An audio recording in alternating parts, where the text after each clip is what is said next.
بسم الله الرحمن الرحيم.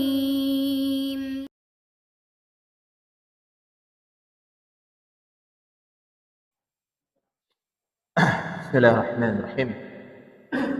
السلام عليكم ورحمة الله وبركاته.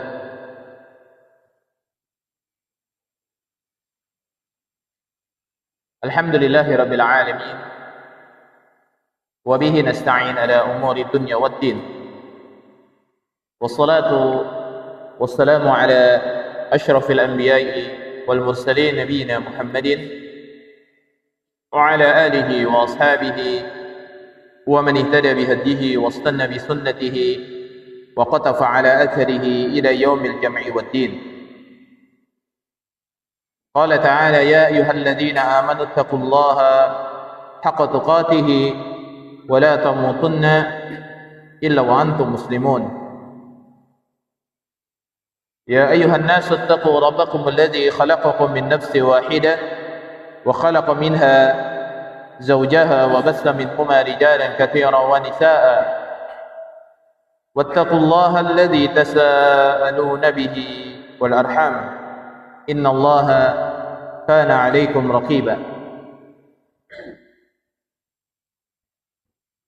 أما بعد فإن أصدق الحديث كتاب الله وخير الهدي هدي محمد صلى الله عليه وعلى آله وسلم وشر الأمور محدثاتها فإن كل محدثة بدعة وكل بدعة ضلالة وكل ضلالة في النار.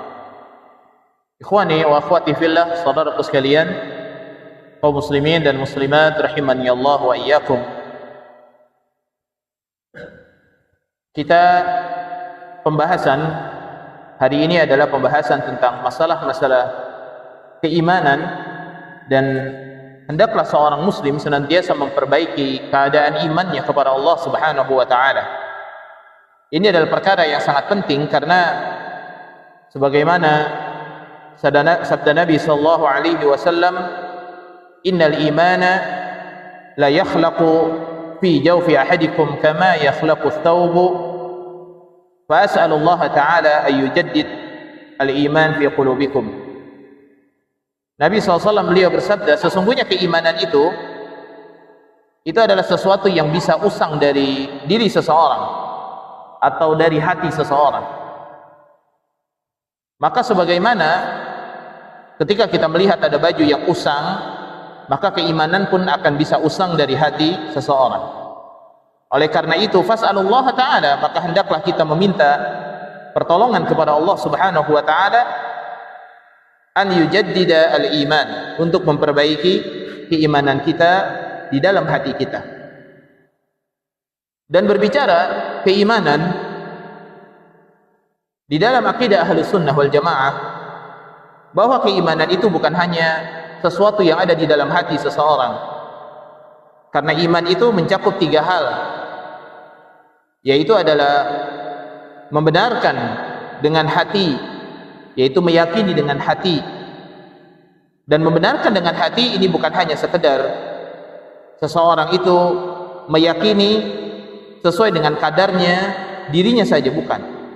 Tetapi yang dimaksud membenarkan dengan hati adalah dia membenarkan semua yang datang dari Allah Subhanahu wa taala dan Rasulnya, dari perkara-perkara yang gaib ataupun perkara-perkara yang zahir, dari perkara-perkara yang masuk pada akalnya ataupun perkara-perkara yang tidak masuk kepada akalnya.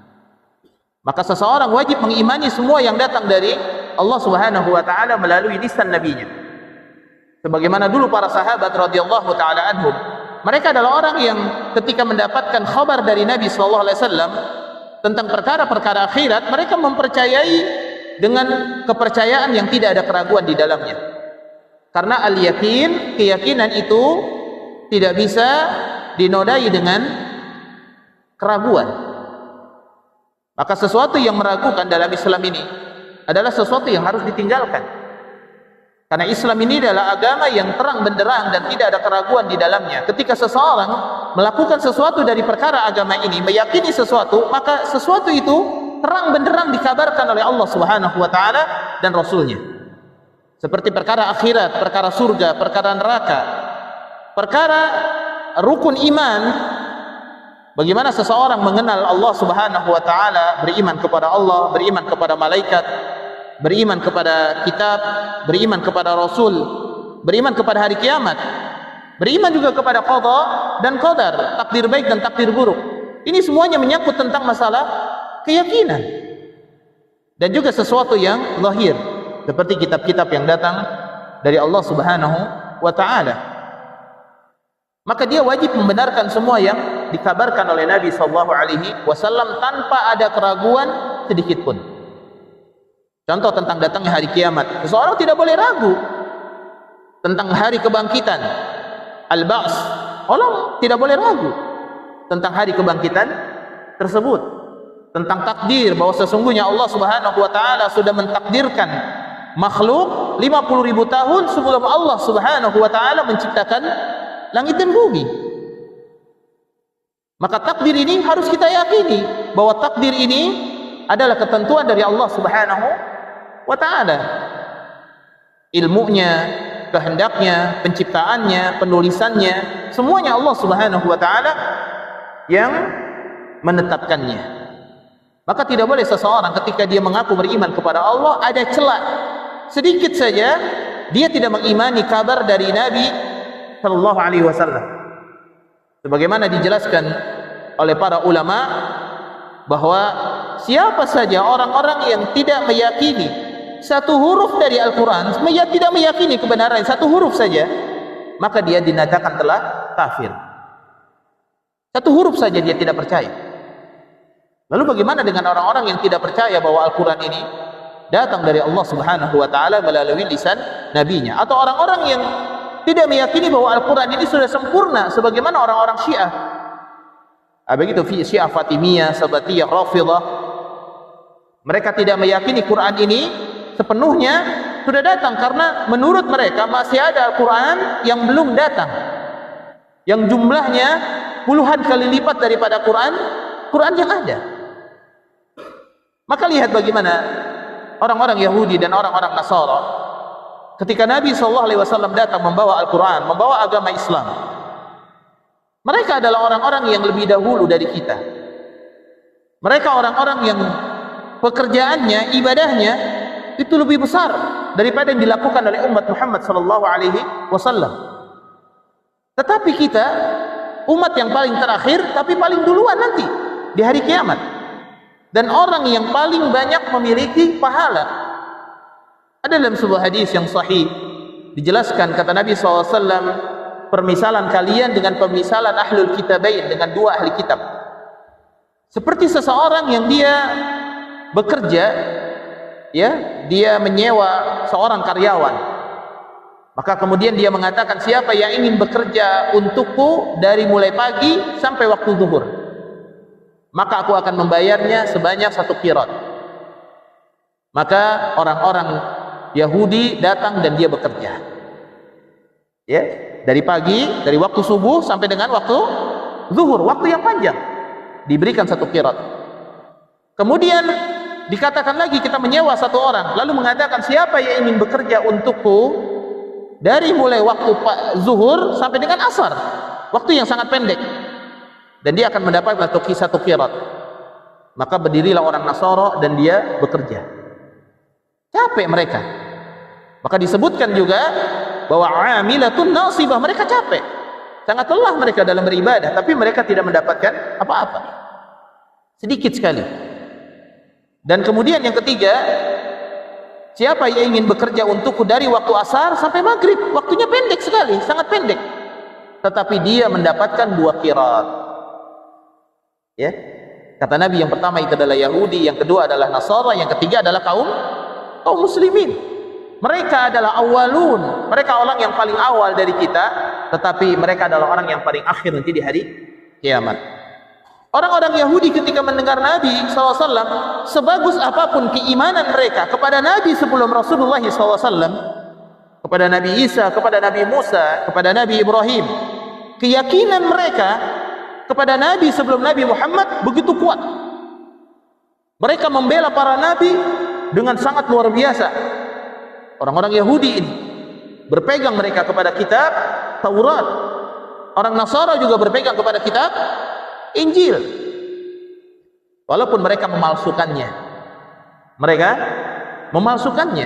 Mereka menambahkannya dan menguranginya. Mereka membunuh para nabi juga. Mereka beragama, ya, berilmu tapi tidak beramal. Mereka beramal tapi tidak berilmu, yaitu orang Yahudi dan juga orang Nasara. Ya. Maka kemudian Nabi SAW datang ke muka bumi ini. Kata Nabi SAW, "Ma asma'u bi ahadun min hadhihi al-ummah." Di dalam mendengar aku diutus oleh Allah Subhanahu wa taala dari umat ini, satu orang pun, kata Nabi, Yahudi atau Nasara, lalu mereka tidak masuk dalam Islam kecuali mereka adalah penghuni neraka Jahannam. Nah, ini pentingnya membenarkan semua yang datang dari Nabi sallallahu alaihi wasallam dan dia masuk ke dalam Islam. Maka disebutkan oleh seorang ulama, kalau mereka orang-orang Yahudi dan Nasara, mereka menganggap diri mereka beramal, bermanfaat amalan mereka, sungguh ini adalah sebuah kekeliruan yang sangat besar.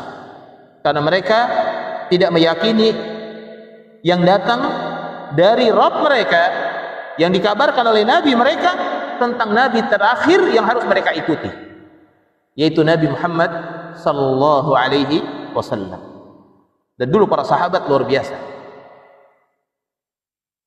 Syekh Abdurrahman As-Sa'di rahimahullahu taala pada bab yang pertama tersebut, beliau menukilkan satu firman Allah tabaraka wa taala tentang masalah keimanan. Qulu amanna billahi wa ma unzila ilaina wa ma unzila ila Ibrahim wa Ismail wa Ishaq wa Yaqub wal asbat wa ma utiya Musa wa Isa wa ma utiya an-nabiyyuna min rabbihim la nufarriqu baina ahadin minhum wa nahnu lahu muslimun. Lihat bagaimana tentang masalah keyakinan dan keimanan ini harus teguh di dalam hati seseorang terhadap apa yang dikabarkan oleh Allah Subhanahu wa taala dari datangnya para nabi dan utusan Allah. Dalam surah Al-Baqarah ayat 136, Allah berfirman, katakanlah sesungguhnya kami beriman kepada Allah. Katakanlah oleh kita, sesungguhnya kami beriman kepada Allah.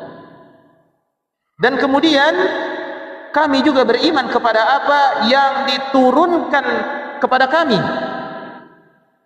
dan kepada apa yang diturunkan kepada Ibrahim, yaitu suhuf Ibrahim, dan apa yang diturunkan kepada Ismail, kabar-kabar dari Allah Subhanahu wa taala. Karena semua kabar dari Allah melalui para nabi itu adalah kabar yang benar.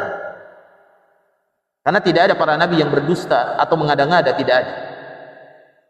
Tidak ada nabi yang berdusta. Kalau ada nabi yang berdusta, maka akan langsung dipecahkan kepalanya oleh Allah Subhanahu wa ta'ala, sebagaimana sabda Nabi SAW, jika ada seorang nabi yang berdusta, maka sudah turun batu dari langit akan memecahkan dia. Dan kita juga beriman kepada apa yang diturunkan kepada Ibrahim, kepada Ismail, kepada Ishaq, kepada Yaqub, itu dari agama Allah Subhanahu wa ta'ala, Islam, wal asbat, ya, dan juga kepada anak cucunya, wa ma utiya Musa wa Isa, dan juga kita beriman kepada apa yang turun diberikan oleh Allah kepada Nabi Musa. Kita mengimani semua. Maka kaum muslimin mengimani semua para nabi. Dan ini keimanan yang betul-betul harus dimiliki oleh orang-orang yang beriman kepada Allah. Dan keimanan kepada semua yang datang kepada para nabi cukup berada di dalam keyakinan, karena ini tidak masuk dalam amalan. Ini kaidahnya. Jadi kaidah beriman kepada para nabi adalah mengimani tentang diutusnya para nabi, dan apa yang datang kepada para nabi kita imani kebenarannya semuanya, tapi kita bukan mengamalkan apa yang datang kepada nabi sebelum Nabi Muhammad sallallahu alaihi wasallam. Jadi semua yang datang dari sebelum Nabi Muhammad SAW itu semuanya sudah mansukh, sudah dihapus oleh Allah Subhanahu wa taala dengan datangnya Nabi sallallahu alaihi wasallam kepada kita. Dengan datang Nabi, maka semua agama dihapus oleh Allah, ya, dan semua syariat dihapus oleh Allah Subhanahu wa taala dan dengan syariat Nabi Muhammad sallallahu alaihi wasallam yang besar. Maka syariat Nabi Muhammad itu mencakup semua syariat yang datang kepada Ibrahim, Ismail, Ishak, Yakub, Musa, Isa, wa ma utiyan nabiyuna min rabbihim, dan apa yang diturunkan kepada para nabi dari Rabb mereka. La nufarriqu baina ahadin minhum wa nahnu lahu muslimun. Kita enggak boleh memisahkan, membeda-bedakan seorang di antara para nabi. Tidak boleh memisahkan. Ya. Misalkan kita mengatakan bahwa kalau nabi ini saya tidak percaya, kalau nabi ini saya percaya. Ini tidak dibenarkan. Semua nabi yang datang dan diutus oleh Allah Subhanahu wa taala, kita wajib percaya kepada mereka semua.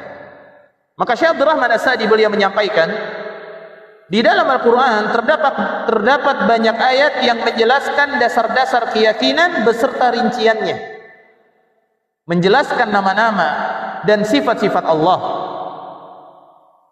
perbuatan dan nikmat-nikmat Allah, sebagaimana menjelaskan secara rinci tentang kondisi pada hari akhir. Semuanya ada di dalam Al-Quran. Ini menunjukkan agama Islam ini agama yang besar, karena mencakup keyakinan apa yang akan terjadi dan apa yang tidak dilihat dan apa yang dirasakan dari nikmat-nikmat Allah dan juga dari af'alullah, perbuatan Allah. Semuanya telah dikabarkan secara rinci di dalam Al-Quran dan tidak akan berubah. Agama Islam ini sampai kapanpun tidak akan berubah. Syariatnya tidak berubah, sunnahnya tidak berubah, keyakinannya pun tidak berubah. Maka tidak ada keyakinan-keyakinan yang baru dalam Islam. Keyakinan-keyakinan yang baru yang menyangkut tentang hak Allah, maka jatuhnya itu kepada kesyirikan dan kekufuran. Keyakinan-keyakinan yang baru tentang hak Allah yang merupakan hak Allah, maka jatuhnya adalah kesyirikan dan kekufuran. Maka dalam Islam tidak ada keyakinan yang baru. Misalkan keyakinan adanya hantu, keyakinan adanya orang-orang yang tahu perkara yang gaib, ya, selain Nabi SAW, seperti dukun, seperti apa lagi, a'raf, paranormal, tahu perkara yang gaib, tahu masa depan. Kita meyakini bahwa dia benar tahu, maka kafir. Apa sabda Nabi SAW? Man ata kahinan, atau dalam riwayat lain, man ata a'rafan, siapa yang datang kepada dukun, siapa yang datang kepada paranormal, orang pinter. Nah biasa kan kalau kita itu anak sakit, kata dia apa? Datang aja ke orang pinter. Ya, orang pinter itu maksudnya dokter mungkin ya, orang pinter datang. Tapi yang dimaksud orang pinter ini, itu orang yang bisa nyembur, orang yang bisa apa lagi, tahu perkara yang gaib. Oh ini dia kesambet ini, oh dia kena apa namanya, macam-macam, kena jin ini di bawah pohon jamblang, di macam-macam, ditebak-tebak. Jadinya dukun nantinya. Ya. Maka siapa yang datang kepada dukun, ya, fasaddaqahu bima yaqul, membenarkan ucapannya, berarti meyakini. Faqad kafaru ala ma ja'ala Muhammad, maka dia telah kafir kepada apa yang diturunkan kepada Muhammad sallallahu alaihi wasallam. Datang kepada dukun, tidak membenarkan saya, tidak diterima amalnya 40 hari 40 malam. Enggak percaya sama dukun. Begitu dia datang, dia awalnya percaya, tapi karena dukun ngasih solusinya merugikan dia enggak percaya. Datang dia sama anaknya perempuan. Ini tolong anak saya nih belum dapat jodoh juga nih. Kata dukun, ya udah, anak kamu bawa taruh aja di sini biar tidur sama saya dulu. Ah, kata dia, oh no, ini dukun cabul kalau begini. Nah, dia udah nggak diterima. Amalnya 40 hari 40 malam. Jadi tidak ada keyakinan baru dalam Islam. Tidak ada sunnah-sunnah baru dalam Islam. Ajaran Islam ini sudah komplit semuanya. Ya, sudah komplit semuanya. Maka beliau menjelaskan ini. Begitu juga dijelaskan secara rinci tentang hisab, perhitungan amal. Secara rinci tentang keadilan dan keutamaan. Sudah dijelaskan dalam Quran. Ya. Ada hukum qisas, ya. Yang namanya tangan dengan tangan, kuping dengan kuping, dan semuanya sesuai hukum qisas, ya, dan lain sebagainya. Kemudian secara rinci juga dijelaskan oleh Allah tentang pahala dan hukuman, sudah dijelaskan semua. Juga di dalam Al-Quran merinci keadaan para Rasul alaihi wassalatu wassalam. Al-Quran sudah menjelaskan semua keadaan para Rasul. Maka kaidah kita dalam membenarkan semua para Nabi, semua nama Nabi yang disebutkan di dalam Al-Quran semuanya benar. Dan semua Nabi yang disebutkan oleh Nabi SAW dengan nama secara langsung atau dengan kunyah, dengan julukan, ya, atau dengan permisalan dari Nabi SAW, maka ini semuanya harus kita yakini kebenarannya, ya, harus kita yakini kebenarannya, karena semua permasalahan tentang Nabi sudah dijelaskan di dalam Al-Quran, sifat-sifatnya, kemudian petunjuk yang datang dari Allah kepada mereka, kemudian tentang apa yang didakwahkan oleh para Nabi, dan juga kitab-kitab yang diturunkan kepada para Nabi, semuanya sudah rinci. Nggak ada keyakinan-keyakinan baru lagi dalam Islam, ya. Demikian pula berisi tentang hakikat-hakikat yang bermanfaat dan juga petunjuk-petunjuk yang beraneka ragam. Maka dari ayat di atas kata beliau rahimahullah taala, Syekh Abdul Rahman As-Sa'di rahimahullah taala, bahwa Allah menggabungkan antara perintah yang ditunjukkan kepada perkara yang zahir dan batin, ucapan lisan, pengakuan dan perwujudannya dengan hati berserta segala dasar-dasarnya. Dan beliau juga menyampaikan bagaimana seseorang itu harus memiliki kepatuhan dan ketundukan di dalam batin dan zahir, dan ikhlas dengan sempurna karena Allah Subhanahu wa ta'ala dalam menunaikan hak-hak agama mereka.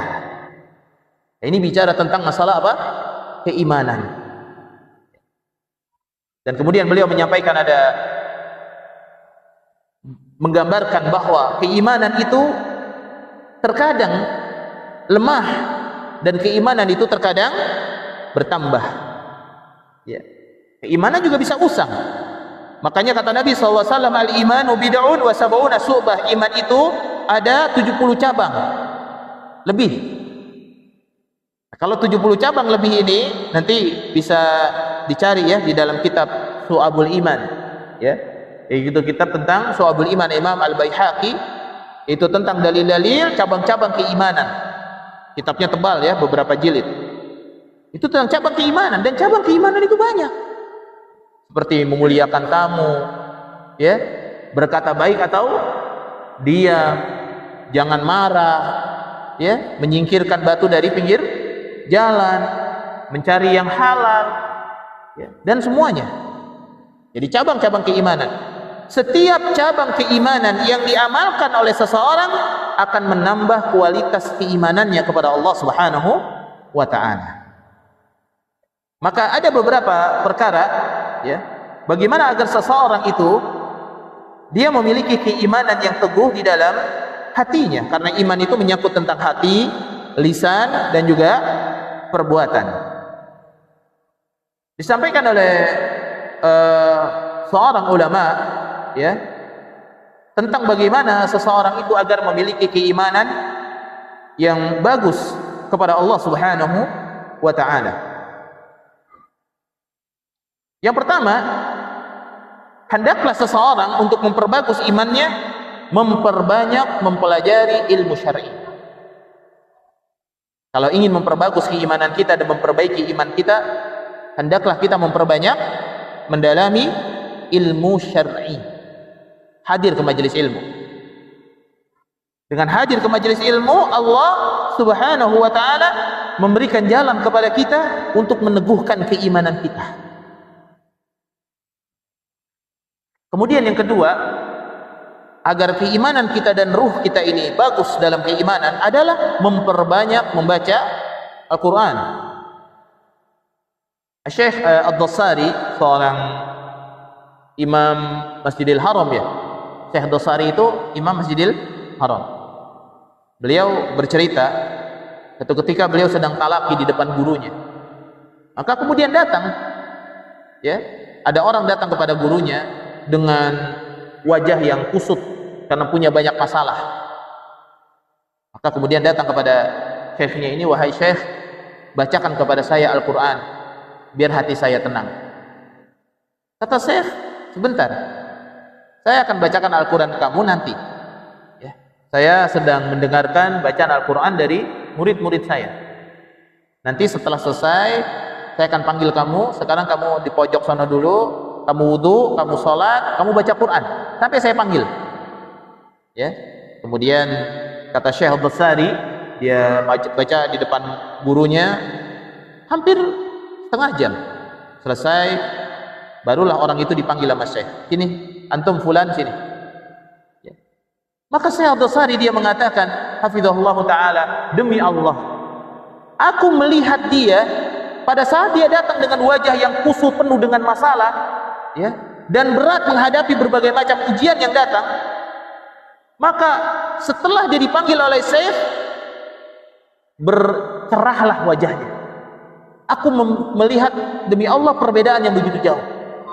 Maka kemudian ketika duduk pemuda tersebut, dan kemudian kata Syekh, mari saya akan membacakan Al-Quran untukmu. Maka kata orang ini, enggak usah Syekh, sudah cukup.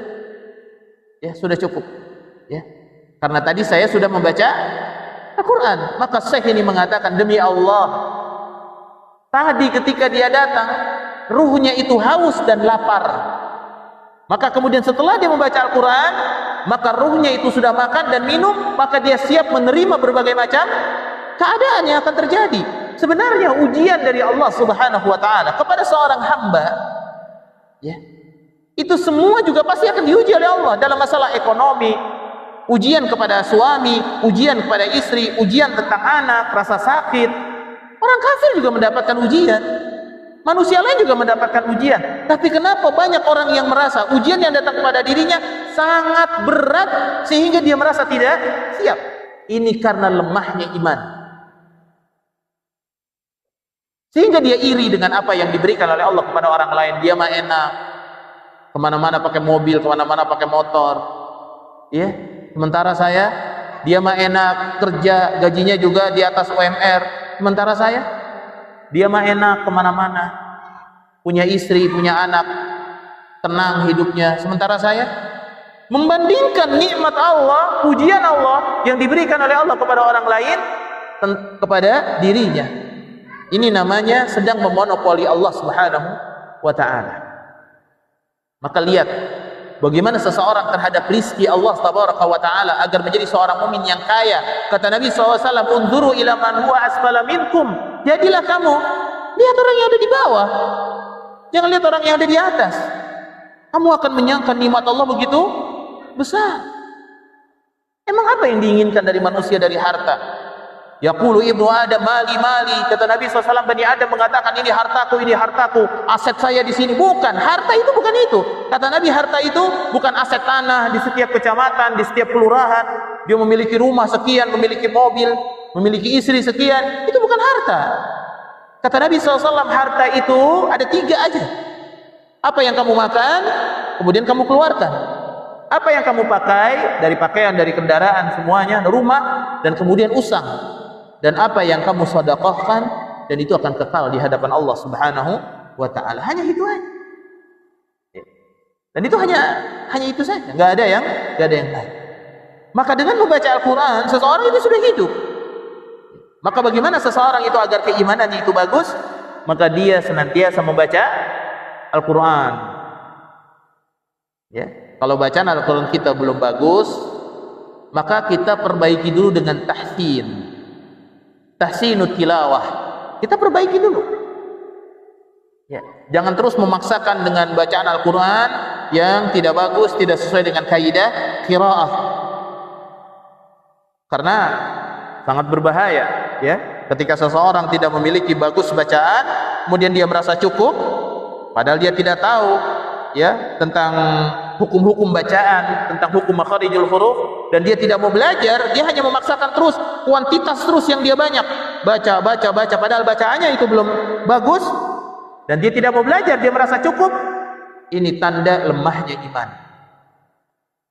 Disampaikan oleh seorang ulama, tanda jeleknya, lemahnya keimanan seseorang terhadap Al-Quran adalah bacaan dia belum benar, tapi dia terus memaksakan bacaan Qurannya, ya, dan dia merasa cukup dengan bacaan Qurannya. Gak boleh. Belajar hukum makharijul huruf, belajar hukum baca Al-Quran, ya, belajar dengan ustaz. Gunakan waktu kita untuk belajar Quran, ya. Seperti itu. Biar kita apa? Menjadi orang-orang yang tawadhu terhadap ilmu, ya. Menjadi orang-orang yang tawadhu. Jangan selalu merasa cukup terus. Gak benar kalau ada seorang mukmin dia selalu merasa cukup, ya, merasa cukup dengan apa? Dengan ilmu. Wah, cukuplah. Tapi kalau merasa cukup dengan nikmat, boleh.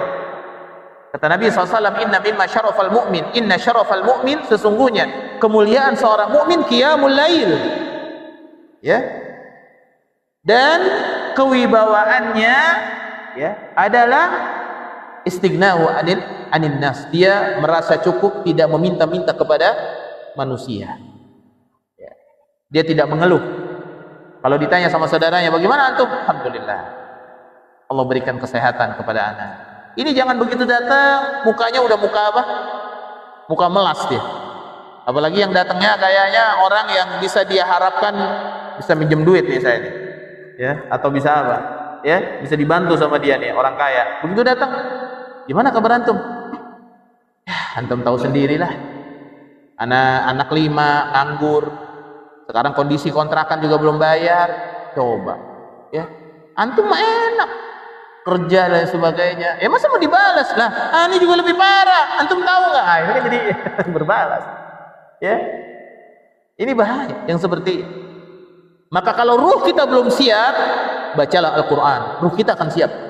Karena ujian mah sama, ya, ujian itu sama, ya. Hanya saja ada orang yang siap karena memang ruhnya sudah siap dan Allah teguhkan hatinya, tapi ada juga orang yang tidak siap. Kalau orang yang meyakini tentang takdir, dia nggak akan gusar dengan apa yang Allah timpakan kepada dirinya. Takdir, ya, sudah takdir, mau diapain, ya. Ini jangan kita pakai qadarullah, qadarullah, qadarullah, tapi masalah takdir kita nggak yakin, ya. Allahul musta'an. Maka perbaiki dengan terus membaca Al-Quran, perbagus bacaan Quran kita, ya. Jangan hanya merasa cukup dengan baca Quran begitu-begitu aja, jangan, perbagus, ya. Kemudian yang ketiga adalah memahami dan mengenal nama-nama dan sifat-sifat Allah Subhanahu wa taala. Ini penting, ya. Karena orang yang mengenal nama-nama dan sifat Allah, dia bisa berdoa kepada Allah dengan nama-nama Allah Subhanahu wa taala, dan dia mengenal sifat Allah. Jadi tidak pernah suuzon dia sama Allah. Prasangkanya selalu baik. Takarannya sama. Dia dapat 200, temannya dapat 200. Temannya dapat 200 walaupun punya keperluannya 4 juta, tapi dapat 200 dia bersyukur. Sehingga dapat 200 dia bahagia, tenang. Dia merasa Masya Allah, ini nikmat dari Allah. Walaupun kebutuhan saya 4 juta, 40 juta sampai 1 miliar, tapi saya dapat 200. Ya, Allah berikan pada saya kenikmatan bisa menggunakan ini. Tapi yang satu dapat mungkin lebih besar 2 juta. Kebutuhannya hanya 1 juta, tapi dia merasa aduh kurang segini mah. Masa dapat 2 juta doang? Ya. Ini tergantung bagaimana seseorang itu mengetahui, mengenal tentang sifat Allah dan perbuatan Allah. Kalau dia mengenal sifat Allah, insya Allah dia akan, hatinya itu menjadi tenang, dan ketika beribadah dia akan khusyuk, ya, dan besar pengharapannya dan kecintaannya kepada Allah Subhanahu wa taala. Kemudian yang keempat, memperbaiki keimanan kita dengan menghayati, mendalami, membaca kehidupan Nabi sallallahu alaihi wasallam, ya. Bagaimana rintangan perjuangan Nabi sampailah Islam kepada kita. Kemudian yang selanjutnya, ya, adalah kita senantiasa menghayati keagungan daripada syariat Islam. menghayati keagungan dari syariat Islam, dari syariat salat, dari syariat puasa, syariat hijab, ya, syariat berkeluarga, harus dimuliakan oleh kita. Dan kemuliaan kita, memuliakan kita kepada agama ini, kita meyakini wa ma ja'ala 'alaikum fid dini min haraj. Perkara agama ini tidak ada sesuatu yang sulit. Yakini itu. Dan itu akan memperbaiki keimanan kita kepada Allah. Agama ini enggak ada yang sulit. Karena semua agama ini sudah dijelaskan. Taraktukum misul bayda, aku sudah turunkan, tinggalkan kepada kalian sesuatu yang putih bersih. Lailuha kanariha, kalian melihat siang hari dan malam hari semuanya sama. Enggak ada dalam Islam ini yang meraba-raba dan dia tidak tahu apa yang dia raba, enggak ada. Dalam Islam ini semuanya terang, seperti misalkan bendera ini terang, benderang. Mau gelap, mau enggak, terang. Tahu orang ini apa ini? Bendera, inilah agama. Maka tidak ada dalam agama ini sesuatu yang tidak terang, semuanya terang. Semua sudah diajarkan. Cara mendekatkan diri kepada Allah, cara menjauhkan diri dari neraka, sudah dijelaskan semua oleh Nabi. Tinggal cukup diamalkan. Kan selesai. Ittabi ma yuha ilaika min rabbik. Rasulullah SAW diperintahkan oleh Allah, ikuti apa yang datang hanya dari Rabbmu aja, diikutin aja. Jangan ditambah-tambahin. Itu Nabi SAW. Maka ketika seseorang itu mengikuti apa yang datang dari Allah dan syariat Allah, dia meyakini bahwa syariat Islam ini sesuatu yang tidak sulit, ya, tidak mungkin Allah membuat kalian dalam beragama itu sulit. Maka jika ini diketahui, maka seorang muslim dia akan memiliki keimanan yang senantiasa bersemangat dalam beramal soleh. Dan yang terpenting bagi kita apa? Porsi ibadah kita di tengah kesendirian kita harus jauh lebih besar dan lebih bersemangat ketika kita beribadah bersama dengan manusia. Orang kalau sholat berjamaah, sholat sunnah rawatib di masjid, biasa semangatnya luar biasa kan? Allah, sama-sama orang. Dan seharusnya semangat dia ketika sholat malam, ketika sedang sendiri di rumahnya, harus jauh lebih besar. Penjagaan diri dia kepada perbuatan maksiat ketika sedang bersama dengan manusia, karena dilihat oleh manusia dia malu. Tapi harus dia lebih malu ketika dilihat oleh Allah Subhanahu wa ta'ala. Dia malu di rumah dilihat sama Allah, ya, sedang bermalas-malasan, tidak membaca Quran, ya, sedang marah-marah. Dia lagi marah-marah di depan umum, dia marah-marah sama istrinya, sama anaknya. Malu dia. Malu nggak, Pak? Bapak marah-marah sama istri di depan umum, istri marah-marah sama suami di depan umum, malu nggak? Yang seharusnya itu kita pertahankan di rumah kita jauh lebih besar, malu pada Allah. Dan malu itu bagian daripada apa? Keimanan. Al-haya'u minal iman. Ya. Malu itu sebagian daripada iman. Ya. Dan cukuplah malu, ya, kata Nabi SAW, al-haya' la ya'ti illa bi khair. Tidaklah rasa malu datang kecuali semuanya adalah kebaikan. Kemudian yang selanjutnya adalah agar memperbaiki keimanan kita, mentadaburi Al-Quran dan ciptaan Allah Subhanahu wa ta'ala. Tadaburi, ya bolehlah sekali-kali kita tadabur, melihat-lihat air mancur, air terjun, ya, boleh tadabur, ya, mentadaburi kenikmatan Allah, ciptaan Allah Subhanahu wa ta'ala, ya.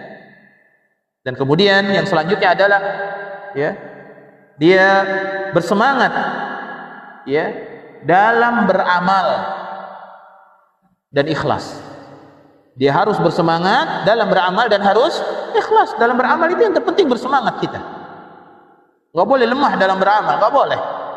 Menuntut ilmu, para masyayikh itu kalau hadir ke majelis ilmu, itu yang dibahas, ya, kitabnya itu aja banyak. Diawali dari usulus salasa dan seterusnya, ya, fadlul Islam, nawaqidul Islam, itu dulu yang dibahas, ya. Dan semua ketika para masyayikh ini datang ke Indonesia, kemudian kita daurah, pasti awal kali yang dibahas oleh mereka itu adalah tentang tauhid, tentang keimanan, yang semua para ustadz ini sudah ngelotok dalam bab ini. Tapi keimanan itu harus diperbaiki terus, ya. Kenikmatan yang luar biasa, ya. Walaupun dia sudah mempelajari kitab tauhid 20 200 kali bolak-balik, 200 kali bolak-balik di depan Syekh, selesai. Ketemu Syekh ini, bahas lagi, daurah kitab ini, datang lagi. Jangan meremehkan ilmu. Apalagi menyangkut tentang amal dan tauhid. Karena kita nggak tahu di celah mana syaitan menggoda kita, dan disitulah ketika iman kita lemah. Contoh misalkan kitab tauhid dari bab 1 sampai bab 60 sekian. Ya. Kita udah biasa, udah ngikut. Kadang-kadang kan biasa kalau kita itu kalau sudah ikut daurah, selesai tamat, wah udah pokoknya udah keren deh. Udah selesai daurah. Daurah apa? Kitab tauhid selesai. Kitab apa? Al-Aqidah Wasithiyah. Wah udah selesai. Ya, udah merasa senang. Padahal bukan itu. Bertambah gak iman kita? Ya, begitu ditanya apa maksudnya, nggak ngerti. Nggak boleh kita dalam masalah ilmu itu merasa cukup, nggak boleh. Harus terus mencari. Ya. Dan kalau kita baca bolak-balik terus saja kita pelajari, terus baca, terus pelajari lagi, apalagi menyangkut masalah keimanan. Orang yang bosan mempelajari tentang usulul iman, orang yang pasti celaka. Kata Ibnu Qayyim al-Jauzi, orang yang bosan mempelajari usulul iman, dia pasti celaka. Dan kalau perlu usulul iman, satu hari oleh kita dibuka kitabnya berkali-kali sebelum kita mempelajari yang lain. Karena itu yang paling penting. Karena mungkin ada celah kita yang kosong. Ya, rupanya di celah ini nih kita yang kosong nih. Kita baca lagi dalil-dalilnya. Walaupun sudah melotok. Maka jangan pernah bosan kita. Ini kan kita banyak bosan kan. Coba kajiannya apa sih? Kitab tauhid. Udah minggu kemarin. Masa datang lagi sekarang? Ya, capek lah, pembahasannya sama itu aja. Bahaya yang seperti ini. Ya. Jadi bersemangat kita dalam beramal dengan ikhlas. Kemudian yang selanjutnya adalah yang berapa berarti? Yang ke-8 ya. Memiliki bergaul dengan orang-orang saleh. Itu akan memperbaiki iman kita. Ya. Bergaul dengan orang-orang saleh. Lihat, ucapan kita berpengaruh kepada siapa teman bergaul kita. Kalau teman bergaul kita yang kerjanya bermusuh-musuhan sesama muslim, sampai kapanpun orang lain berbeda pendapat dengan kita dianggap musuh. Betul nggak? Pasti begitu. Karena teman kita senangnya bermusuh-musuhan. Apalagi kalau udah merasa kelompoknya yang paling benar, kelompoknya yang paling mengikuti ajaran Islam dengan benar. Ya. Kemudian ada kelompok lain yang menyelisihinya, langsung dimusuhi sama dia. Dihalang-halangi dari kebaikan. Ya, ini bahaya. Ya. Maka kita memiliki teman yang baik itu penting buat kita. Kenapa? Agar hati kita ini bersemangat, ya, dalam berbuat baik kepada setiap orang. Jadi itu kita harus memiliki teman-teman yang baik, teman yang mengingatkan kita kepada akhirat. Ya. Kita akan lanjutkan lagi nanti setelah azan Isya sampai dengan iqamah. Sallallahu Nabi Muhammadin wa ala alihi wa sahbihi wa baraka wa sallam. Barakallahu fiik. Dan kemudian untuk memperbaiki keimanan kita kepada Allah, jangan pernah meremehkan kebaikan walaupun sedikit. Jangan pernah meremehkan walaupun itu sedikit. Seperti tadi menjawab azan, jangan diremehkan. Banyak di antara kita yang meremehkan menjawab azan. Banyak ada satu sunnah yang sering kita tinggalkan ketika selesai asyhadu anna Muhammadar Rasulullah, yaitu kita selesai menjawab, kita baca apa? Raditu billahi rabba wa bil islami dina wa Muhammadin nabiyya. Kata Nabi SAW, siapa yang membaca ini ketika pada saat muadzin mengumandangkan azan, ya, yaitu sebelum hayya 'alas shalah, maka wajib baginya masuk dalam surga. Banyak hal-hal yang besar, seperti kita berwudu, fayuhsinal wudu, kita menyempurnakan wudu, kemudian kita membaca doa asyhadu an la ilaha illallah wahdahu la syarikalah wa asyhadu anna Muhammadan abduhu wa rasuluhu, Allahumma ij'alni minat tawwabina waj'alni minal mutatahhirin. Apa kata Nabi SAW? Silakan dia masuk dalam surga dari pintu mana yang dia mau. Ini amalan saleh yang sering diabaikan, sering diremehkan. Maka jangan pernah meremehkan amalan-amalan saleh. Maka beliau menyampaikan, ya, di antara yang akan menguatkan keimanan seseorang adalah Setiap kali seseorang itu suka memiliki rasa takut kepada ujian, ya, sama seperti kita juga memiliki rasa takut kepada kematian, ya. Setiap kita memiliki rasa takut kepada kematian. Apa yang kita takuti dari kematian? Kalau orang mukmin takut dengan kematian karena banyak membawa dosa, ya. Dia takut kalau seandainya kematian datang dia masih memiliki dosa. Atau mungkin takut dengan musibah, dengan satu penyakit, dengan kemiskinan. Oh, saya nanti takut kalau saya dipecat dari pekerjaan ini, nanti anak istri saya makan apa? Takut dia, gak usah takut. Ya, di antara yang memperteguh, memperbaiki keimanan, tidak takut dengan hal yang akan terjadi kepada dirinya, karena sudah ditentukan oleh Allah Subhanahu wa taala, semua di tangan Allah. Maka beliau menyampaikan setiap kali berbagai rasa takut menyelimuti, maka keimanan seseorang inilah yang menjadi perisai kokoh, tempat seorang mukmin berlindung sehingga hatinya menjadi tentram. Lihat bagaimana Nabi SAW dalam surah Ali Imran ayat 173 dan 174. Ketika orang-orang munafik, dia mengatakan, alladzina qala lahumun nas innan nasa qad jama'u lakum fasahum fazadahum imanan wa qalu hasbunallahu wa ni'mal wakil. Ketika orang munafik ini mengatakan, ya, orang-orang yang mentaati Allah dan Rasulnya, ketika ada orang-orang yang mengatakan kepadanya, orang-orang Quraisy itu qad jama'u lakum, mereka sudah berkumpul untuk menyerang kamu. Fasyauhum, takut sama mereka mau menyerang, takut sama mereka. Tapi apa? Fazadahum imanan, dengan ucapan ini justru menambah keimanan seorang mukmin kepada Allah, ya, gak usah takut, ya.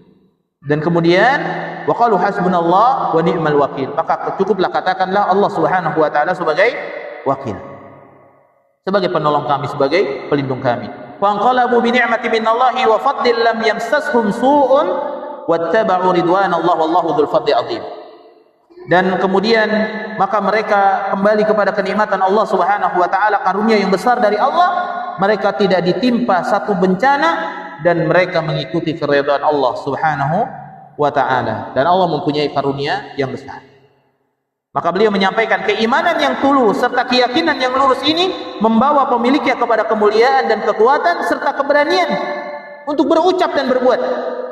Sebab bila mana seorang hamba yakin bahwa hanya Allah semata yang dapat mendatangkan manfaat dan mudarat, ya, maha memberi dan maha mencegah, siapa yang merasa mulia dengan Allah, maka dialah orang yang mulia. Siapa yang berlindung kepada selainnya, maka dialah orang yang paling hina. Sesungguhnya semua makhluk itu butuh Allah Subhanahu wa taala, dan mereka tidak bisa mendatangkan manfaat ataupun mudarat. Maka yang demikian ini pasti melahirkan kekuatan dari Allah Subhanahu wa taala. Dan di antara buah keimanan yang lurus adalah seorang hamba akan terhibur dengan musibah yang menimpanya. Ini keimanan yang lurus. Ketika datang musibah, maka dia merasa terhibur, ya, dan mendapatkan kemudahan dari malapetaka dan bencana. Barang siapa yang beriman kepada Allah, niscaya Allah akan memberikan petunjuk kepada hatinya, dan dia adalah seorang hamba yang tertimpa musibah, lalu dia mengetahui bahwa musibah itu datang dari Allah, dan mengetahui apa yang akan menimpanya pasti tidak akan luput darinya, dan apa yang luput darinya pasti tidak akan menimpanya, sehingga dia memiliki sifat apa? Ridha, ya. Maka porsi ridha kita kepada ketentuan Allah Subhanahu wa taala itu harus jauh lebih besar, ya. Kita harus memiliki sifat ridha, ya. Maka beliau menyampaikan, ya, lantas apakah akhlak mulia ini dapat digapai selain dengan keimanan, yaitu memiliki hati yang ikhlas, hati yang bersih, ketika dibacakan ayat Allah bergetar, kemudian dia beramal soleh, berbuat baik, memiliki teman yang baik, akhlak yang baik, ya. Maka apakah akhlak dari keimanan ini dapat digapai selain dengan keimanan yang baik? Tentunya tidak. Bukankah yang menjaga seorang hamba dari kemerosotan akhlak yang bisa menyebabkan datangnya kebinasaan adalah keimanan? Bukankah yang menggiring kebanyakan manusia kepada urusan materi, nafsu binatang, perangai buas, dan merendahkan diri hingga dalam hingga jatuh ke dalam kebinasaan tidak lain dikarenakan hilangnya semangat dalam keimanan. Jadi orang itu nafsu dengan dunia, ya, yang halal digibas, yang haram juga diambil semuanya. Tamak dia kepada dunia, saling bermusuhan seperti binatang ketika melihat sebagaimana hewan buas ketika melihat mangsanya, buas. Yang menghilangkan ini semua adalah semangat keimanan kita kepada Allah Subhanahu wa taala. Apakah amanat-amanat dan hak-hak wajib akan ditunaikan tanpa adanya dorongan agama? Tentu tidak. Dan apakah hati akan tetap kokoh di tengah berbagai badai gangguan? Jiwa akan tenang ketika tertimpa bencana tanpa adanya bekal keimanan? Tidak mungkin. Apakah jiwa akan puas dengan rezeki Allah, mendapatkan kenyamanan yang sempurna dan kehidupan yang baik di dunia ini tanpa adanya kekuatan iman? Tidak mungkin. Semuanya dengan iman. Ya. Dan apakah seorang hamba dapat mewujudkan kejujuran dalam ucapan, jujur dalam ucapan, dalam perbuatan, jujur dalam muamalah, enggak bohong? Ini bahaya kalau sudah bohong. Nah, ini bahaya. Ini tanda imannya lemah. Orang kalau sudah bohong, ghibah, ya, menjelekkan orang lain, menghina orang lain, ini sudah tanda imannya lemah, bobrok imannya, ya. Sehingga dia bagus muamalahnya, ia menjadi seorang yang dapat dipercaya, orang yang mulia, diperhitungkan oleh Allah dan hambanya tanpa adanya keimanan tidak mungkin. Semuanya dengan keimanan yang baik kepada Allah Subhanahu wa taala, ya. Maka hendaklah kita senantiasa memperbaiki keimanan kita kepada Allah Tabaraka wa taala, karena iman itu kadang bertambah dan juga kadang berkurang. Bertambahnya keimanan dengan apa? Dengan amalan-amalan saleh, dan berkurangnya keimanan dengan perbuatan maksiat. Maka jauhi perbuatan maksiat semampu kita, meminta pertolongan kepada Allah Subhanahu wa taala, menjauhi maksiat. Maksiat mata, maksiat telinga, maksiat hati, jauhi oleh kita. Jangan remehkan perbuatan maksiat hanya gara-gara melihat HP, ada iklan, melihat TV, ibu-ibu di rumah, ya, bapak-bapak ngelihat TV, ada iklan perempuan, iklan sampo dan lain sebagainya, dilihat dan merasa itu bukan dosa. Ini bahaya. Ghibah, ya, berdusta, bohong, merasa ini bukan maksiat, ini bahaya. Marah-marah, merasa ini bukan maksiat, ini bahaya. Mencela istri, mencela suami, meremehkan tetangga, merasa ini bukan maksiat, ini bahaya. Maka keimanan itu harus senantiasa kita perbaiki. Dan insya Allah mudah-mudahan di pertemuan akan datang kita akan membahas tentang faidah as-salah.